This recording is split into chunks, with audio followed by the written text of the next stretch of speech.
بسم اللہ الرحمن الرحیم۔ محترم ناظرین، السلام علیکم ورحمۃ اللہ وبرکاتہ۔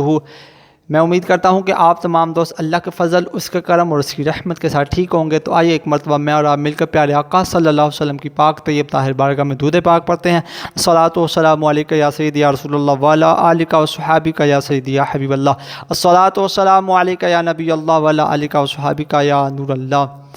بعض اوقات لوگ آتے ہیں اور یہی شکوے اور شکایت کرتے ہیں کہ ہم نے بے شمار وظیفے کر دیے ہیں، لاکھوں کے حساب سے وظیفے کر دیے ہیں، پر ہمیں کچھ فائدہ نہیں ہو رہا۔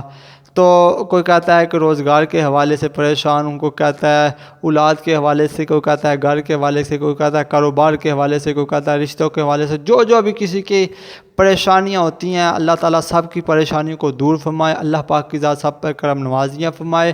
اور آج جو میں آپ کے ساتھ اسم اعظم جو آپ کو میں دینے جا رہا ہوں، شیئر کرنے جا رہا ہوں، انشاءاللہ بزرگ ندی رحمۃ اللہ تعالیٰ نے اس آیت کو بھی اسم اعظم قرار کہا ہے کہ یہ بھی اسم اعظم ہے۔ تو انشاءاللہ آج جو اسم اعظم کا وظیفہ آپ کے ساتھ شیئر کرنے جا رہا ہوں، آپ نے اس کو جو ہے نا 21 دن مسلسل کرنا ہے، بلا ناغہ آپ نے اس کو کرنا ہے 21 دن انشاءاللہ۔ تو اس کے کرنے کے بعد انشاءاللہ اللہ تعالیٰ آپ کی تمام خواہشات کو انشاءاللہ اپنے فضل اور کرم سے پورا فرما دے گا۔ سورہ آل عمران کی جو نا پہلی آیت، یہ 30 سپارے میں سورۃ آل عمران ہے، اس کی پہلی آیت ہے۔ 21 دن آپ نے مسلسل کرنی ہے، 41 مرتبہ آپ نے ہر روز پڑھنا ہے۔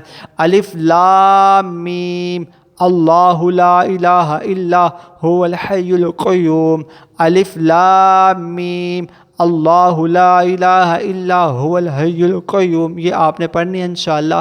تو اس کے پڑھنے کے بعد آپ نے ہر روز دعا کرنی ہے، اول آخر آپ نے 7 مرتبہ درود ابراہیمی پڑھنا ہے۔ تو اللہ کے فضل سے آپ کی تمام خواہشات، آپ کی تمام التجا اللہ تعالیٰ پوریاں فرما دے گا۔